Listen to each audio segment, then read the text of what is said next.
this is a bow saw. Bow saws are a good lightweight saw for light clearing, maybe trees and logs up to 8 or 10 inches. Yeah, you don't need to apply a lot of pressure. The weight of it and the sharpness of the blade lets it cut right through. You can throw away the blade as soon as it's dull, but a good trick to know is that it's not always a dull blade that's your problem. Sometimes the teeth get out of set, and if you take a pair of needle nose pliers or a crescent wrench and grip each tooth and bend it slightly in the direction that it was bent at the factory, it'll usually cut again for you. This is a folding pruning saw. They're really good for cutting limbs where you don't have a lot of space. This is another type of pruning saw. The blade on this saw can be sharpened with a regular chainsaw file, so anyone can sharpen it. That's a real advantage.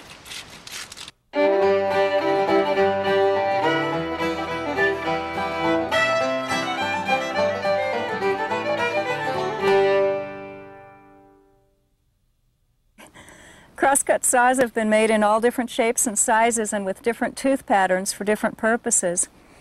This two-man saw is a bucking saw. It has a straight back, it's fairly stiff, so one person can use it. It has lance teeth with 4 cutters and 2 rakers, so it will work well in softwood like pine. This is a felling saw. It also has lance teeth. It's a felling saw because it has a suede back and a thinner belly, and it's a lot more flexible. This dandy saw has plain teeth. They're all little triangles. It might work pretty well in hardwood. And this one-man saw has perforated lance teeth. They'd work well in a softwood. Right now, trail crews usually use whatever saw they can get their hands on that's good and sharp and in shape. And since a felling saw or falling saw is lighter to carry, that might be more practical even if you are bucking logs.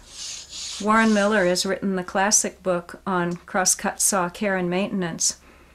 And I think anyone who's going to use a crosscut saw should at least read that and have some exposure to the care and filing of crosscut saws.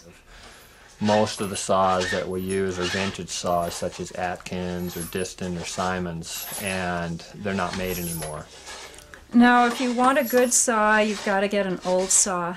When you find an old saw, you can check the thickness, and you can actually feel the thickness of the metal with your fingertips, believe it or not. And a good saw is concentric taper ground where the center of the back is the thinnest metal, quite a bit thinner than the teeth. And that way, without even setting the teeth, it cuts a wider kerf than the width of the body of the saw. You can't tune and file a saw in the field. Filing or tuning without a good vise is almost sure to ruin the saw, so it's best not to try to do that in the field. If your saw is sharp, it pulls out long curls of wood, maybe 6 or 8 inch long curls of wood in green wood. If your saw is bringing out sawdust, it's dull. It's terribly dull. Your saw will stay sharp all season, maybe 2 seasons if you're not using it too much. If you keep it out of the dirt, never saw through dirt, don't let it rust, keep it sheathed, and don't drop it or knock it over. I really try to impress on my crews that they'd better not hurt that saw. But we keep them covered with a light oil anytime they're in moisture, and anytime we bring it back into the station, we oil it so that it doesn't get, ambient moisture from the air. There's a whole bunch of guards. Sometimes I transport most saws between 2 slabs of plywood that are greased on the inside. I've seen 2 really bad wrecks with outfitter stock that's come from the saw coming untied on one side of the animal and then in brush or whatever coming unsheathed, and the animal spun around and cut up a bunch of other animals around him.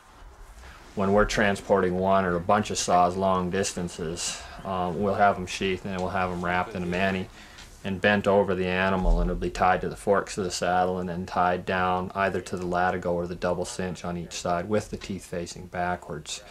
And then for shorter saws, oftentimes one-person saws, which are often packed on stock, will be in a wooden sheath where the handle's out and the sheath will strap to the pack animal. I use fire hose. It's cheap and replaceable and readily available everywhere. And I use strings of parachute cord or Velcro to tie it onto the saw. The most injuries I've seen with crosscut saws are people putting on the sheaths and taking off the sheaths and handling them too quickly. Where I work, the sun's really intense and the saw blade can get very hot. And if you've taken your gloves off to tie the knots in the string or to remove the Velcro and then pick up the saw, it almost burns your hands, and I've seen people drop the saw suddenly. If you're not going terribly far or with a shorter saw, you can put it on your shoulder with the teeth facing away from your neck, take off the rear handle, hold on to the front handle, and carry it that way. You wouldn't want to leave them strung for long or they might hold the bend.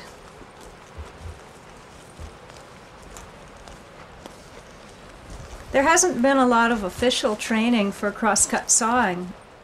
The danger in a lot of falling and bucking operation comes from the trees, not from the saw.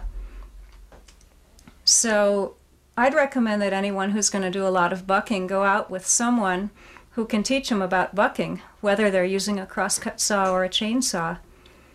And I'm assuming that we'll have more regular type training programs available soon. What's coming into play now is that crosscut saw training is being attached to the chainsaw training as part of that, you know, if people are going to be used crosscut so that it can be used more responsibly.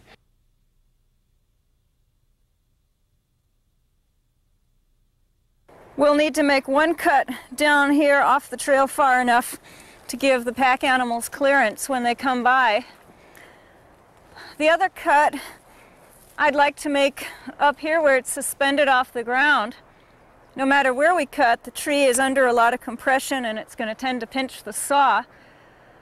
And we won't have any trouble moving a bigger log as opposed to a smaller log because it's on such a steep hill it's going to want to move. We'll want to make both our cuts at compound angles, opening up this way so the log will roll downhill.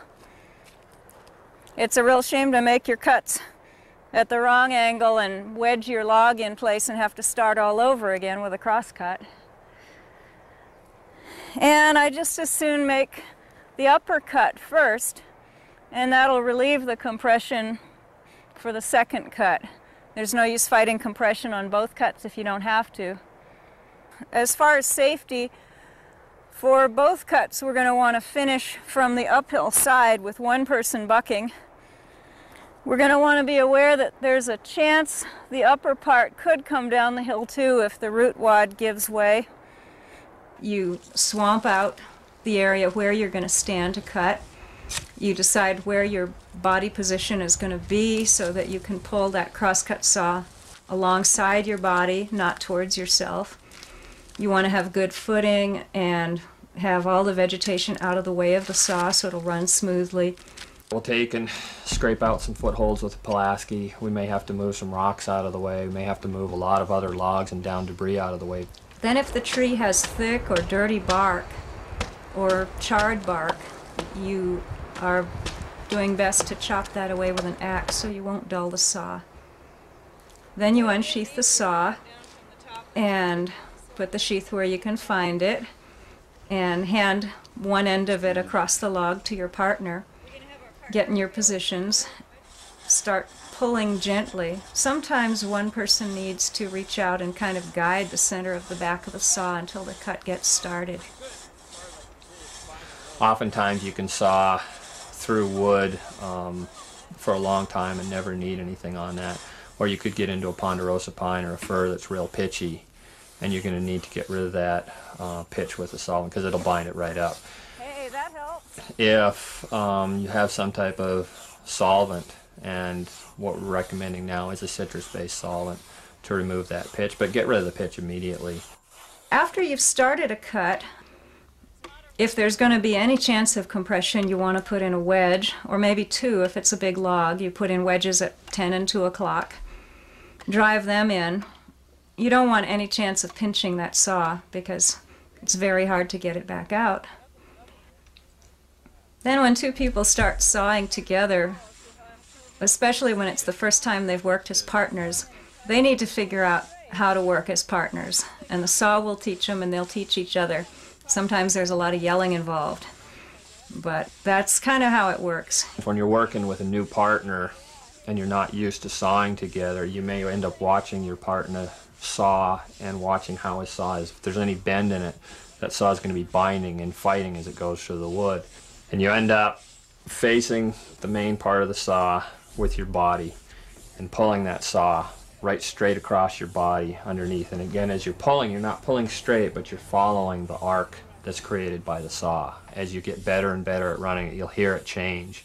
And it'll change from sounding like it's working, going through the wood, to a point where it's singing. And when that happens, there's almost no effort in sawing. You can pull with one finger, and each person can just pull it back and forth.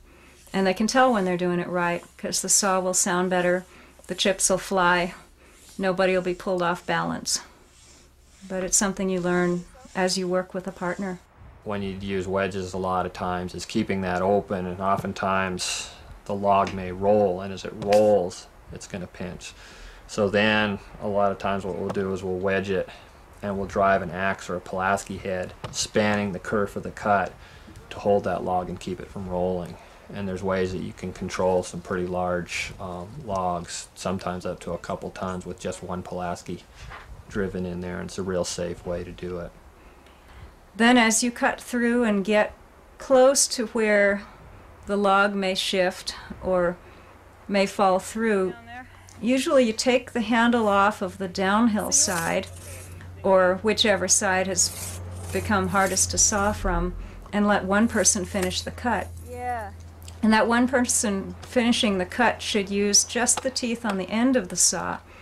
And if the saw does drop down into the dirt, you're going to dull the end teeth, which don't matter quite as much as the middle teeth. Okay.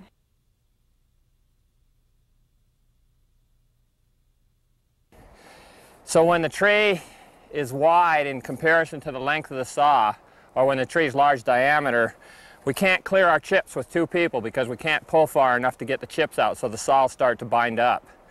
When that happens, we usually go to single bucking, and then we can take a longer stroke and we can clear our chips, which actually makes single bucking in this case less effort than double bucking with a short saw. If the log is going to drop into a trench in the trail from which you will then have to roll it up out of, it's pretty smart to put logs that'll act as ramps down there that it can roll along. Anytime you can use a mechanical advantage and move that tree out of the way, the easier you can do it, the better it's going to be. And if you can even get by without even cutting the log, that's better yet, if there's some way to move that efficiently out of there. If there's a possibility of that saw falling through into the dirt, we'll take a piece of bark off the tree with the axe or with the Pulaski and lay it under, a clean piece, and lay it underneath there, just as to double up our chance of not doing anything to the sharpness of that saw. You may want to cut poles to use as levers, or use your pry bars and have them underneath the log so that when it drops free, you can lift up on the levers and push it out of there. Pretty much you need your creativity, and you need a good sense of mechanical advantage, and you need to figure all this out before you've cut the log.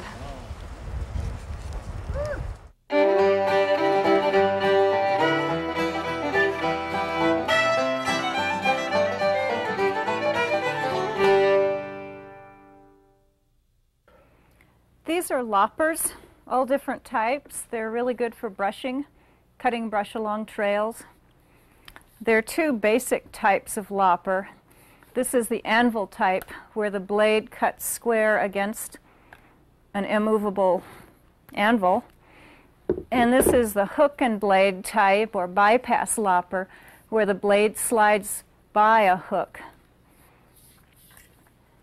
You use them both the same.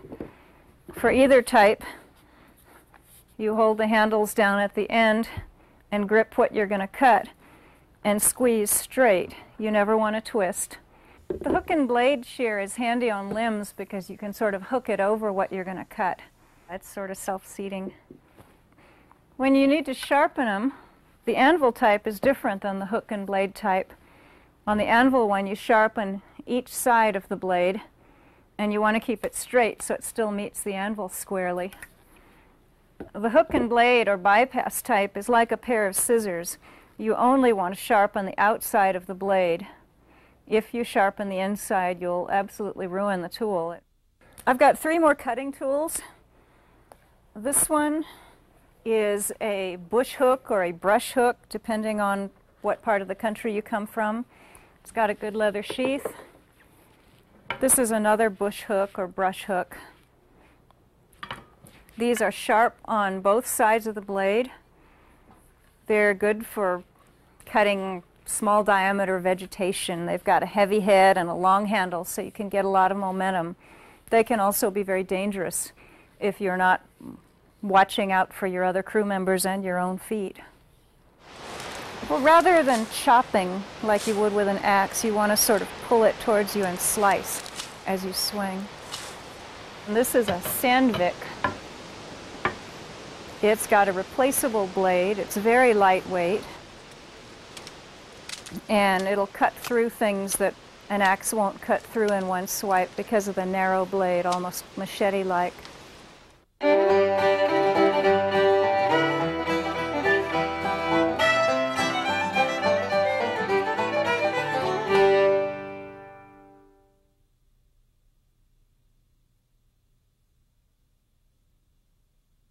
Pulaski's probably the main implement used for firefighting. It's also used quite a bit in trail. It's got a chopping or cutting edge which is filed on both sides and filed pretty sharp for chopping, and then a mattock or hoe end to it which is filed on the inside of the curve, and that's used for moving dirt or small rocks, stuff like that. When you're pulling dirt and you're pulling it towards you, a lot of times when people, and myself included, started doing it, you pull almost in a straight line. And that's nowhere near as effective as if it's angled slightly. And when you're angled, you're actually cutting almost like a plow moving through the dirt.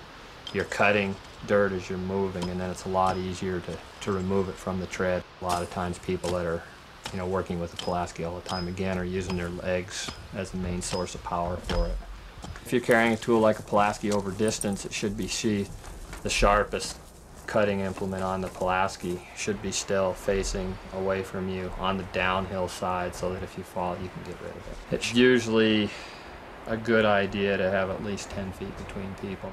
So a lot of times with the hoe end, we'll sharpen it at the end or the beginning of each trail hitch, and that'll often be sharpened with a grinder because you can take that down. The cutting end of the Pulaski is different because you don't want to change the temper and make it too hard or too soft. So a lot of times we'll file that with a file rather than using a grinder. A combination or a combi tool it's a small shovel that can be rotated and turned downwards for a hoe, and on the far end of it is a pick. So when it's turned into the hoe position, you've got a hoe on one side and a pick on the other side, and that hoe is also really good for cutting roots. It's also a very small, fairly narrow base shovel, which can be pretty good for cleaning water bars and areas where you're doing a lot of work on drainage.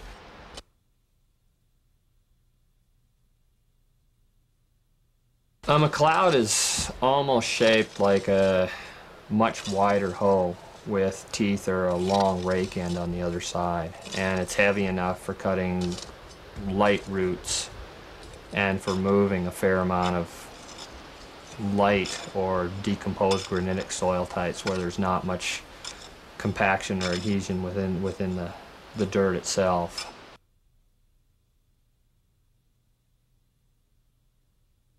Council tool is almost like a section off a sickle bar mower, which usually has 4 or 5 teeth on it, and it's triangular. It's sharp, and it's used for lighter litter and duff for removing that.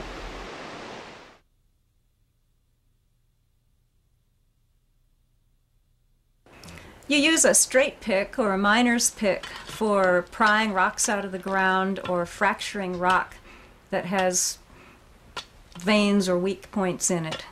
When you're using a pick, it's really important that you be wearing long pants and sleeves, of course, and a hard hat and safety glasses.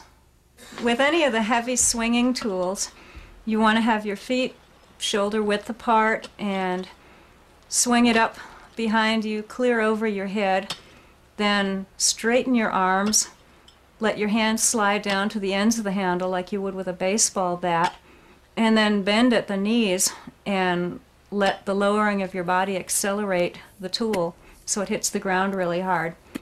You kind of keep your back straight as you do this, and it's not hard on your back if you're doing it right. You really use your legs a lot and bend your knees. Pickmatic has a pointed pick tip on one end and an adze hoe type blade on the other end. They're really good for grubbing new tread into heavy rocky soil. They've got more weight to them than an adze hoe or a Pulaski, and you can swing hard and pull a lot of material with them, and also pry heavy rocks with the pick end. The Cuttermatic is like the Pickmatic, only instead of a pick point opposite the matic side, you've got a sort of short, dull axe, and that's heavy duty, and you can cut roots with it real well.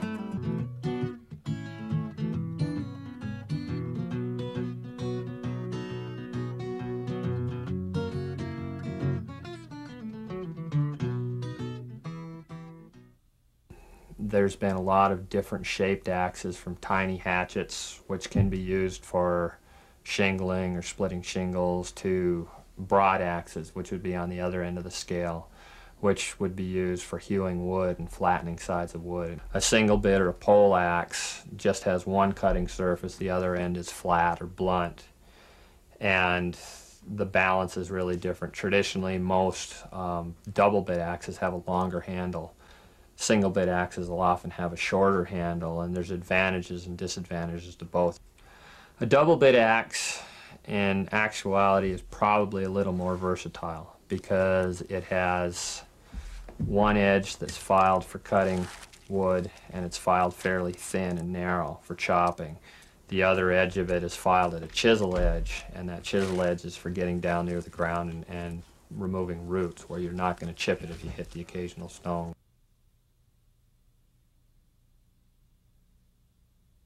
An axe, if it's used properly, is a real safe tool. An axe, if you cut corners, it can be a real dangerous tool. The one thing that we've seen in the past that have been injury related, and injuries to ankles or feet, has come down to one simple thing. If when you're chopping on a log, if you never let your axe handle break a plane that's parallel with the ground as you're chopping, then you can't cut your feet.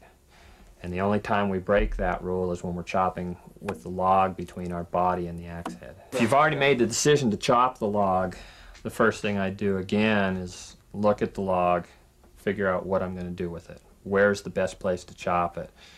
If you're limbing on a downed log, you should try to be limbing the log on the opposite side from where you're standing. In other words, keep the log between you and your axe. The second part is when you're limbing, a lot of times you'll see that the axe head goes through some of the limbs really easy, so it's pretty easy to get wild in a situation like that. So you should be really clear on where other people are, and you should be really clear on where your swing is going. Yeah, there's a lot of times when, no matter how hard you try, you have to limb on the same side of the log that you're standing on.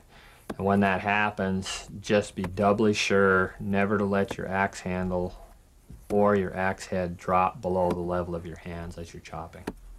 The third is when you're swinging, is to make sure that you have a clear area within the complete radius or arc of your swing. When you're doing that, you don't want your axe, when it's over your head, even to hit a little branch. So sometimes there might be a little branch that's out of the radius of your swing, but it's going to be catching your eye and it's going to be interfering with your vision the whole time.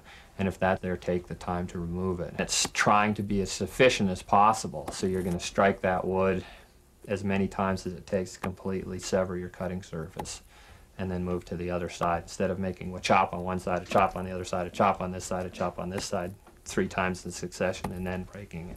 Oftentimes in a large log, you're not going to be able to remove your first chips by making a wide cut. So you'll start with a narrower V in your cut, and you'll cut down until your V comes to closure or to a point.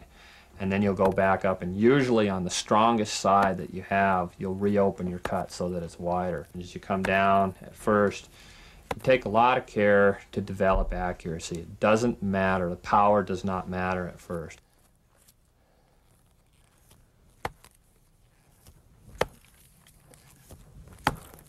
Again, I'm flexing at the knees, especially when I get near this part of the cut, so my axe handle stays parallel. So work on your accuracy as you're coming down. And only after you have that balance and that accuracy, then power becomes the third part of the equation. Wait until you're good at chopping before you try to put power into it. A lot of times when you're swinging and you pick the axe up and it goes back past your head on either side, and you'll catch out of the corner of your eye a little chip of wood that's stuck on the axe blade. You should not try to power through that chip. When you try to power down through it, it can deflect your axe and you can end up with an injury. I also ended up taking my gloves off partway through because it's getting pretty hot out here, and my hands started getting sweaty, and what we're looking at is the least chance of having an injury. And with sweaty hands and the chance of the axe slipping out of your gloves or your hands, it's not worth it. So always do whatever you can to minimize the possibility of an injury to yourself or anybody around you.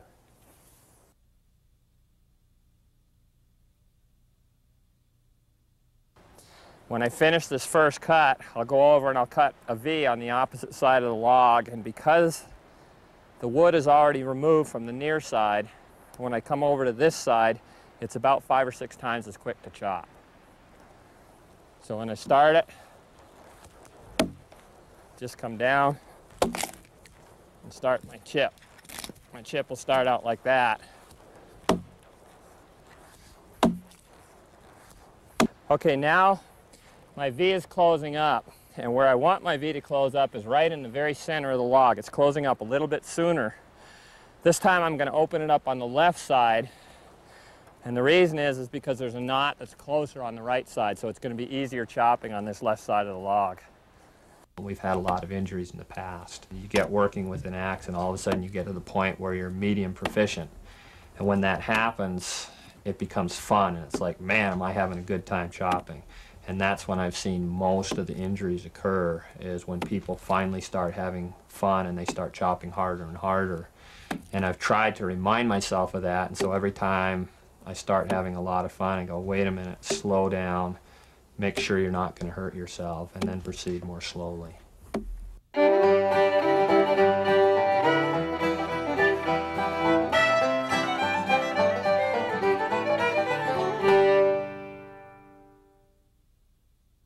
I've used a lot of sledgehammers in trail work because I worked in rocky country, and we've got hammers ranging from 3 to 20 pounds with round heads, square heads, and chisel or peen-shaped heads.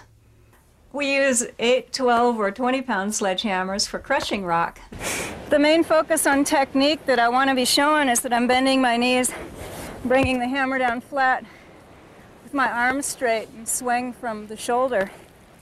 For shaping rocks, you can use 4, 8, or 12-pound spalling hammers, and they have a peen on one end that you can split the rock with by hitting a line of blows along where you want it to break. And the 4-pound ones are really handy for shaping rocks to build water bars or walls with. And we use the 3, 4, 5-pound hammers for chinking rocks into walls, for driving stakes, for driving feathers and wedges to split rocks, and for shaping rock. A lot of times we'll use big, heavy mauls for moving or locating timbers, but that's a real different job than when you're moving rock. The biggest sledgehammer I've seen is my old favorite 20-pounder, and we've used that to crush rock, and we've used it to bust rocks that stuck up in the trail. Actually saved a lot of time we would have spent blasting. It takes technique to swing it, but if you've got the right technique, it's not that hard.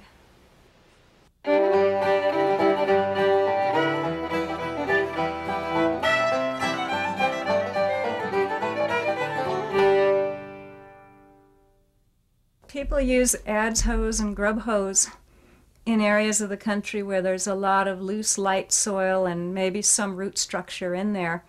The adze hoe is sharpened so it'll cut through those roots, and you can pull the dirt towards you when you're digging in a trail bench. There are all kinds of shovels. I like the long-handled, wide-bladed shovel for moving dirt. In a lot of trail jobs you need to be able to throw dirt from one place to another, and for that you need a big wide-bladed shovel with a long handle. The firefighting shovel is a standard in the Forest Service, and they're sharp enough that you can cut through sod and chop through roots well with them. When I'm using a shovel, I use my foot to drive the blade into the dirt, and then I lever it across my knees or thighs. I can also use a shovel to scrape by levering it against my body. It's a lot easier on your back that way. If you're digging a lot of things up, you're probably going to need a bar as well as a shovel. The tamping bar is usually 5 or 6 feet long and round and has a flat paddle blade on one end and a big round flattened tamping end on the other. And they're good for digging post holes and tamping the dirt back in, but they're not good for prying.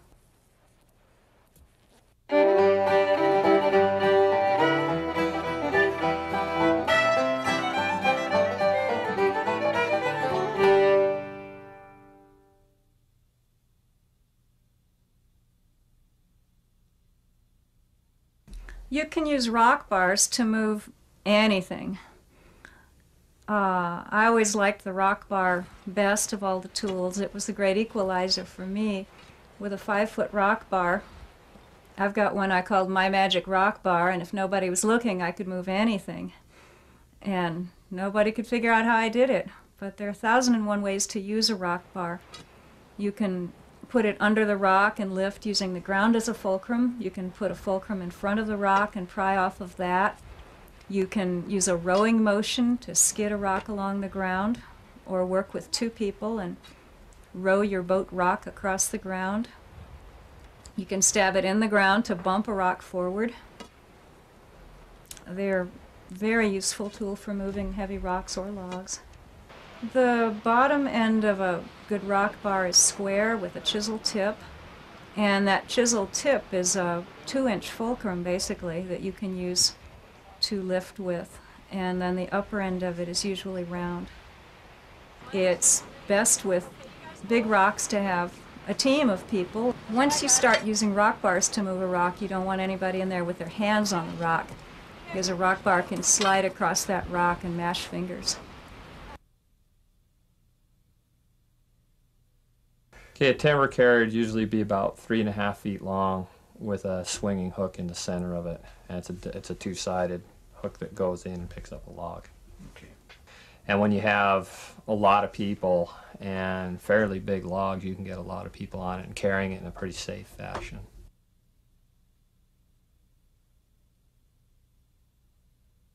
A draw knife, again, is one of those tools that looks like it's pretty simple, but people that are really good at peeling with it, you'll see they have a very definite technique. The same as with a Pulaski. A lot of times you don't pull straight towards you. You actually angle the draw knife at 20 or 30 degree angle so that it's doing some cutting as it's pulling back in the direction of your body.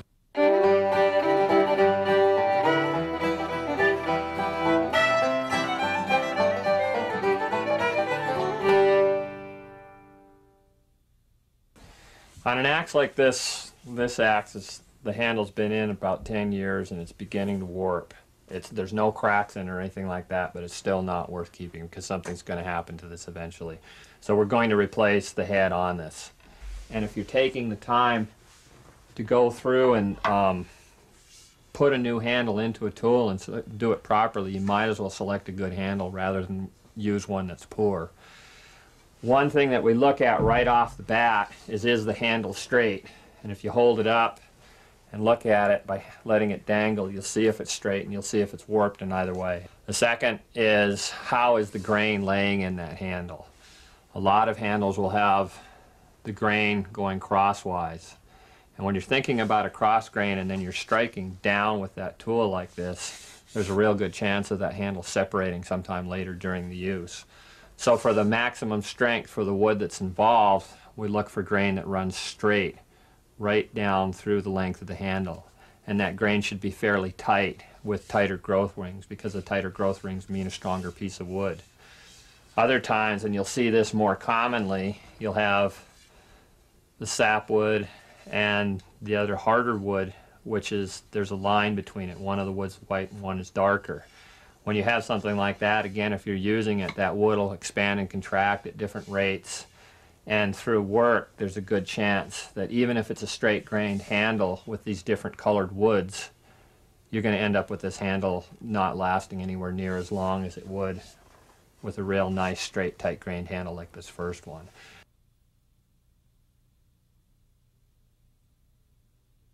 When we remove this handle, we'll start by sawing it off right along here.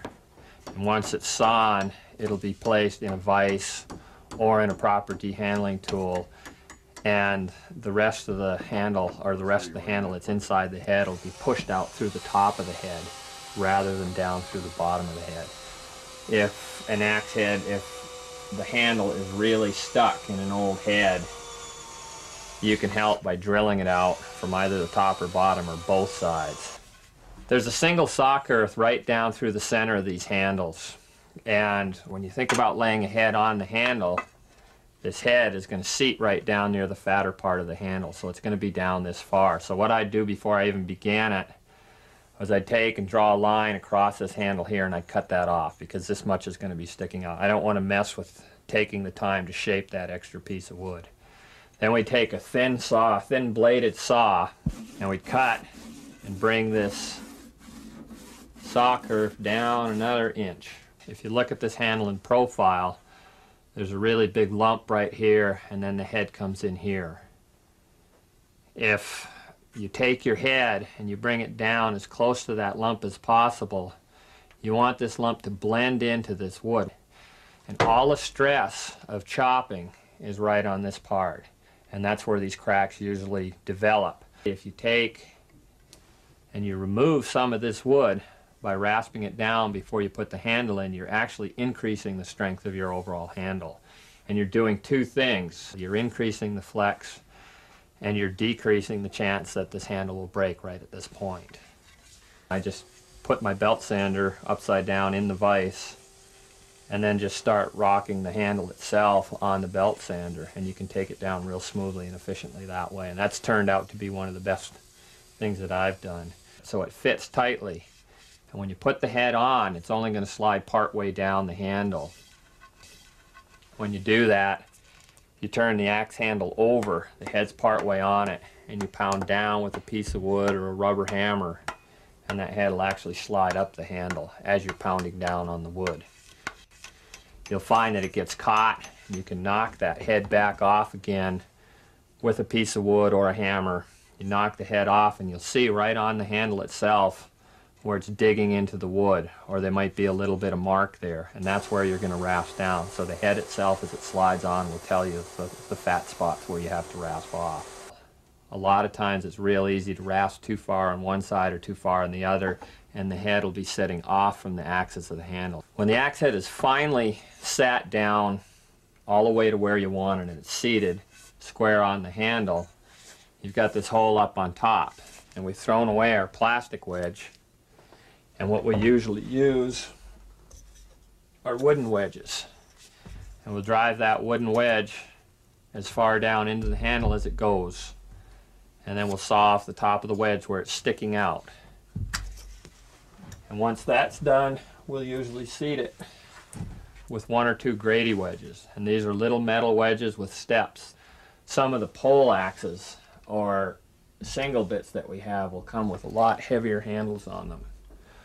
And these single bits, oftentimes, these are pretty nice handles that they come with. They come as blanks. It's really rough through here, and you'll sand these handles down so they fit your personal hand. These handles come varnished, and this varnish is not a real advantage in a lot of ways, because the handle isn't going to it'll dry out with the varnish on it. If you remove the varnish with sandpaper, When you end up with that, then you can coat the whole handle with linseed oil and keep the wood really oiled and supple.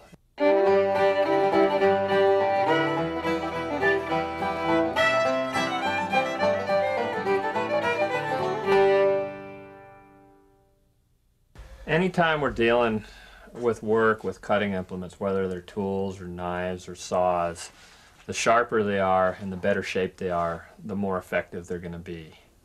This is a not atypical Pulaski that we pulled out of the back of a pickup. And in addition to sharpness, we're also really concerned with the shape of the head. If you see how this is rounded, and you start thinking about chopping on rounded logs or chopping on rounded limbs, and thinking of two round objects coming into contact with each other, they tend to slide off each other. If you look at a squared head or one that's flattened across the cutting surface, and if this strikes a rounded object, there's going to be a lot less chance of it glancing off and hitting you or ending up in the ground. The second part about head shape is if you take a board and you think about a round head coming into contact with this, it's only contacting in a very small area of the cutting surface. It's contacting at one time. So when you only have so much energy and you're chopping, you're not getting a very effective use of your energy for the amount of work that you're putting into it. When we look at this head here and we think about it coming into contact with a board, there's a lot more efficiency. So that's basically what we do with head shape. When we start with a lot of tools, when they come as blanks and they're not used, and we start filing them, in order to bring this back to a flattened shape, we'll do most of our filing from this point here to this point here, and we'll let the edges take care of themselves. When we're filing, we want to be careful. Have your gloves on, have a file guard and handle there. When we're filing, usually we use a single cut mill bastard file that's either 10 or 12 inches long. And the single cut means that there's serrations on the file that are running at an angle to the file, but they're only running in one direction. This file is used and you only cut on the push stroke. You don't pull, you just pick it up and you cut on the push stroke again. Most of the time that we're filing Pulaskis or double bitted axes, we'll drive them into a log or a stump. I'll drive the implement that I'm filing at a slight angle so that the top surface that I'm filing is facing slightly towards me, so that I don't have to lean over the tool and file directly down into it. I'd rather be able to stay back and file at a slight angle to the tool. So I'll end up going down and filing the center of the tool first, and then when I have to finish it up, I'll finish up by finishing on both ends. Once this side is finished, I'll go around and I'll do the other side. When you end up getting both sides done, what you're going to have is a slight wire edge, or you can see it by looking in the proper light. That wire edge can also be taken off with an axe stone. Take the smooth edge.